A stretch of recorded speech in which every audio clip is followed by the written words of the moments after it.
UEFA has threatened to disqualify Russia and England from the Euro 2016 football competition thanks to violence during their opening match.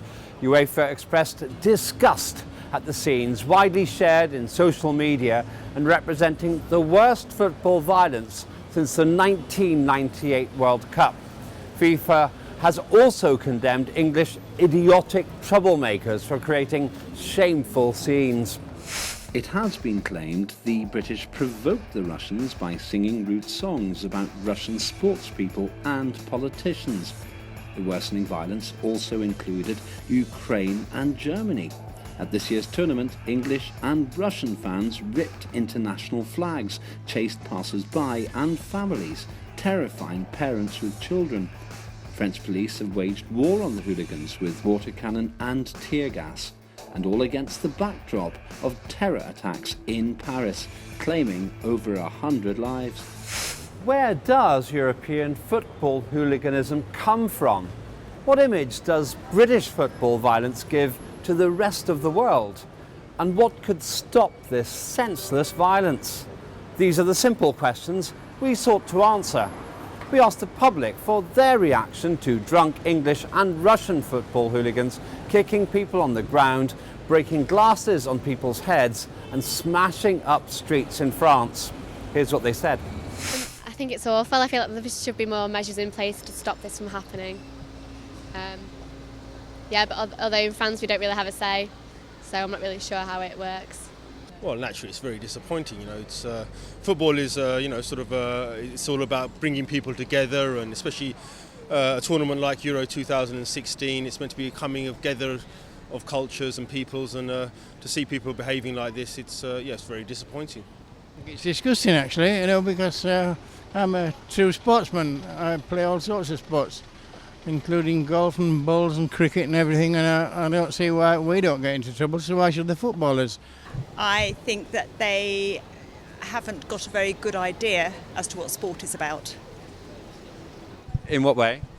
That they aren't the competitors, it's the athletes that are the competitors, and they should be the spectators. Man hands on misery to man, and man tends to find different ways to do that, and football hooliganism is another way where human violence comes to the fore. Moronic, and I think they spoil it for everyone else who's just there or who wants to have a good time. It's pathetic, actually. It's a sport, and it's really not worth getting that passionate about. We have wars in the world and lots of things that are much more important than getting violent about something that is just a sport. Here's our expert's reaction to drunk English and Russian football hooligans causing civil disorder in the streets of France. Well, I was disgusted, I was horrified, I was upset, because it is always horrifying, deeply disturbing when you see human beings falling to a level of beasts, behaving irrationally, lacking self-control. Quite clearly the thugs involved, whether English or Russian or locals, had not had a proper education. Their character had not been formed. So, but also again, it is violence, a sight of violence, which I hope upsets all right-thinking, decent persons. And the question also arises, is it mindless violence, it is spontaneous violence, or is it orchestrated? Or was it actually, a lot of what we saw, especially apparently for Russian thugs, was regimented, was orchestrated, was organized. And so the question arises, who is doing that? But again, it is deeply disturbing, and what kind of remedies do we apply to this? Well, I think, like most people, just disgust. As a football fan, shame, I guess, because this is my sport and we're causing this kind of damage and aggravation to the local people. As an Englishman, English football fan, dismay, weariness, because here it is happening again. Another chapter. You have you know, Marseille 98, Charleroi 2000. You're hoping like maybe none more of that, but then this is pretty much, you know, the same again. So just, yeah, mixture of those feelings, I guess. Where exactly does so much violence and hooliganism in Europe come from? What do the public think? It comes from different background organization, from the football teams and the clubs. They have in place these people who get paid to actually go in other countries and watch football. They've got a main hooligan boss or whatever you want to call it, and they start big riots because they don't get any trouble from that. They just like feel free to come in London or go to Italy and just start riots without no respect of the police or for the cause of it's just a football game, I think. You know, I'm a wee bit concerned about this. I think it comes from within the areas and the split countries that we've now got across Europe. So I think the different fans are obviously a lot more split now. The different countries are different, so it's just causing more trouble. Alcohol, mainly. Alcohol abuse. Just kind of bad upbringing as well, I guess. I honestly don't know because I'm from Australia, so I'm concerned that it's a minority group. From what I see on TV, it seems to be a minority group that just really want to get out and fight. They would want to fight and argue about anything, so they're just looking for an excuse. Our experts gave their view about the origins of European football violence. Good question. What is the cause of this football hooliganism? Well, there are several opinions. One is that there is an aggressive instinct that human beings are fighting force. The Austrian anthropologist Konrad Lorenz wrote a book on aggression, arguing that there is an instinctive drive to fight, to hurt, especially by male members of the human species, to gain territory, to have some sort of struggle for life, especially when it comes to acquiring resources, acquiring females and so on. So there is that school of thought. But there is also the idea that something much more, if you like, proximate to the situation, namely the use of alcohol. And not only alcohol, it isn't only drink, it is also drugs, because we know that in Lille, many of the fans, British fans, took cocaine, took ecstasy tablets, and many other drugs. So the availability of those drugs would have contributed to what was going on. There may also be an element called nationalism.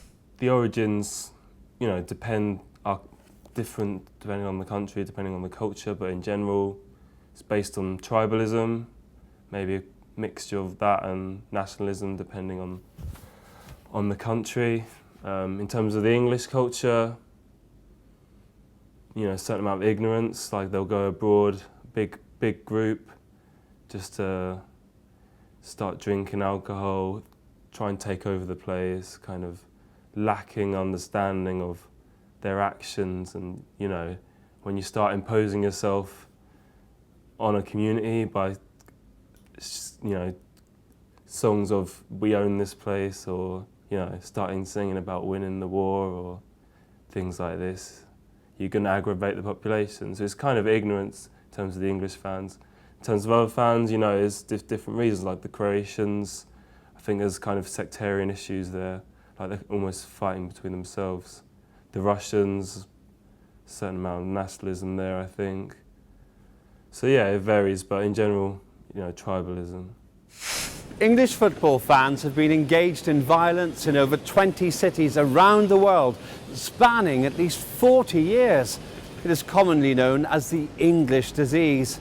What image does the public feel this gives to the rest of the world of England and European football? I think it gives quite a negative image. As an English person myself, it's quite annoying to think that actually happens. And obviously it's just a small minority of people that are representing England as a whole, so it's quite negative. That we're possibly following in a very long tradition of tribalness, which is universal. I think it portrays a negative image, but one has to look at that image and go, that's not how England is. it's a case of a rotten apple spoiling the whole bunch. I think it's a minority, so it shouldn't portray, England or Britain as a whole. I think how does it portray them? Badly, obviously, because it gives everyone a bad name. Our experts considered the effect on the UK's image of all this international football violence by English fans. Well, obviously it looks pretty awful. However, there was a member of parliament, a man called Alan Clark, a conservative, who said, well, the English just show martial spirit. Martial spirit. Again, the spirit of fighting. And he did say that English football events today are the substitute for the medieval tournaments, for the chivalrous fights of the Middle Ages. So according to him, it was quite natural these things should happen. They display, again, martial spirit. They display a way of having a context, having a contrast between two different people. Of course, what he forgot, that the fighting tournaments of the Middle Ages were fought between knights, between gentlemen. Whereas, I have to be careful what I say, but of course, all these episodes belong to a particular section of a population, a minority, which are usually working class white men. That's where it comes from. It is not, if we think about rugby fans, if you think about cricket fans, they don't go around rioting, do they? Well, the image to the rest of the world of the English, specifically with football, is that of hooliganism. Like hooliganism and the English come hand in hand. That's the reason why it's called the English disease. And every time we have one more of these episodes, it just tops up that attitude of the English going to cause trouble. So, and we're not going to get rid of this. We're not going to get rid of this reputation until we properly stamp it out. Until we actually educate the fans, and actually the authorities, football authorities in the country, properly take ownership. And I'm not just talking about the FA. I'm talking about the Premier League. The clubs themselves. Until these kind of things happen, until we properly accept it as being our problem of the majority, rather than just, it's the minority, we're ashamed of them as well. But we have to own the problem, UEFA has threatened to disqualify England and Russia from Euro 2016 due to violence. Do the public believe this will stop English and Russian hooliganism? And if not, what will? No, I think it's. I don't think these people are particularly interested in England doing well or anyone like. I think they're just there to cause trouble. I don't think it would stop the violence necessarily, but I think it would be a very sensible thing to do. It might make a few people who are undecisive to think again. No, sadly not. I think it's a powerful message and it's one that needs to be made. But when there's sport, the tribalism, alcohol, all of these things, people on holiday as well. I think that is quite important because people lose their inhibitions when they're abroad and they think that things don't matter.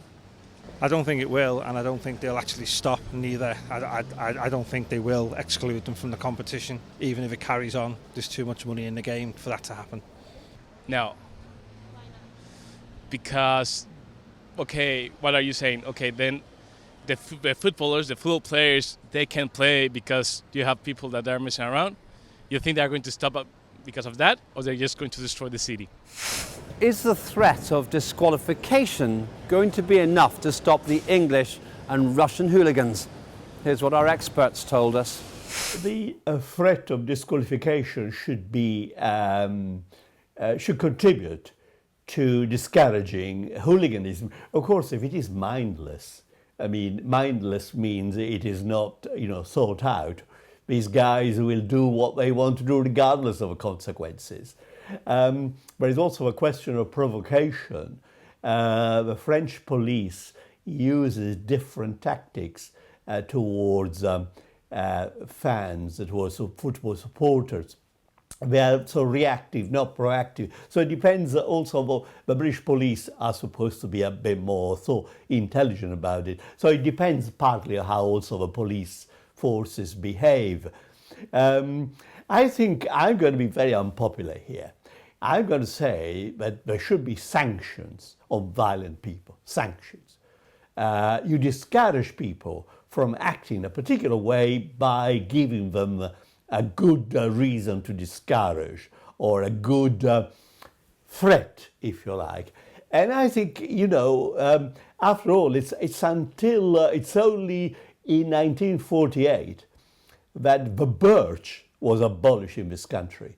The birch was a particular kind of whip which was used usually on minors up to a particular age to discourage from violence. So violent people, would learn what the consequences of violence are. It seems to me the sanctions today are not strong enough. I know you can't actually bring back corporal punishment because it's supposed to conflict with human rights and so on, but I have my doubts about that. I think unless you tackle really seriously the question of sanctions, you can, it's like the battle against drugs, they say the war against drugs has not been won. Well, we never fought it. So, we got to think seriously about the matter of sanctions.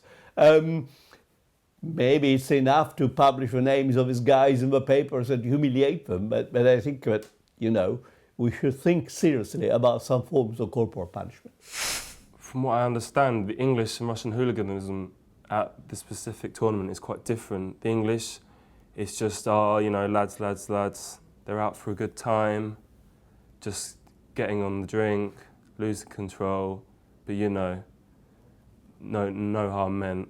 But when you're provoking the local police, when you're provoking the local community, that is your fault there, I think there's a certain amount of spontaneity there because they might not mean to cause trouble again, but if something happens, like if there's a flashpoint, then maybe trouble will occur.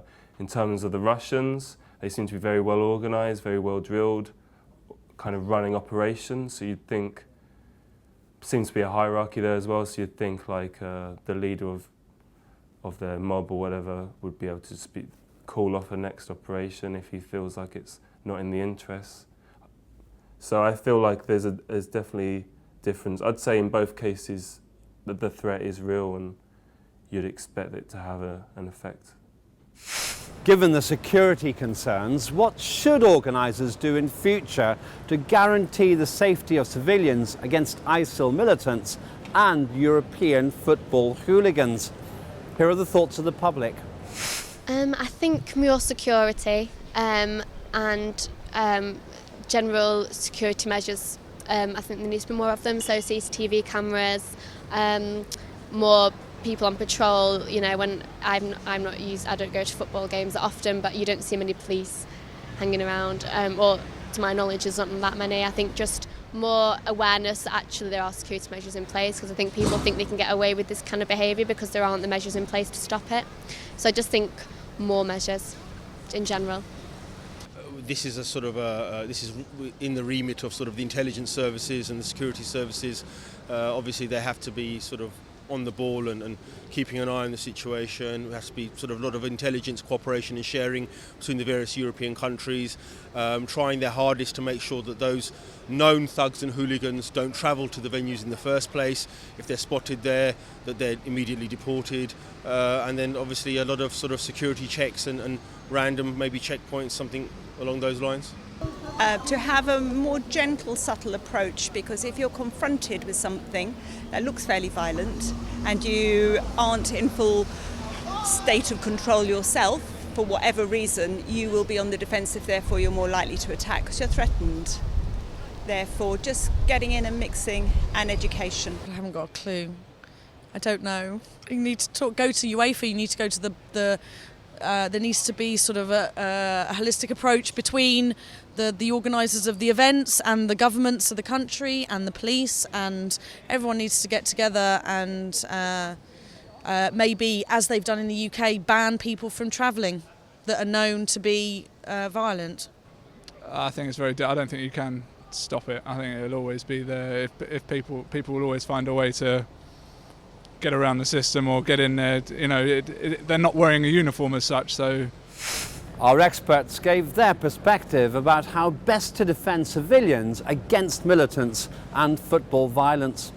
The measures could fall into two types, reactive and proactive. Proactive with the measures which we already have in place, maybe discouraging, withdrawing passports from people who have a record of violence and preventing them from travelling around.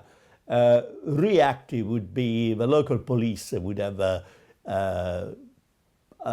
forces in place which do not provoke the fans like the French police did by throwing tear gases at them and charging them indiscriminately, but which are done in a reasonable way.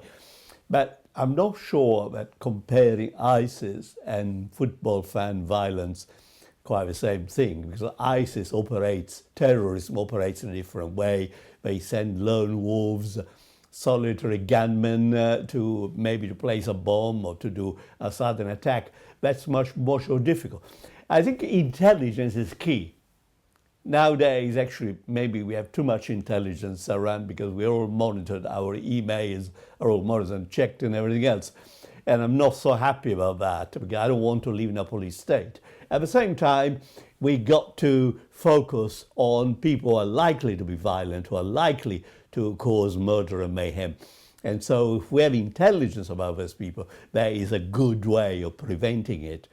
But again, if there is an instinctive drive to aggression in human beings, as Dr. Lawrence, the anthropologist, postulates, as far as football fans are concerned, it will not be easy to put an end to it any more than you can actually, by having laws, against theft and murder, where people still kill and steal, and even in countries where you have harsh penalties, like the death penalty against drug smugglers, like in Indonesia or Malaysia, people still do smuggle drugs. So we live, as a Christian I have today, we live in a fallen world and sin will always be around. Well, I think you need to police effectively for the specific issues. So you need to use the intelligence.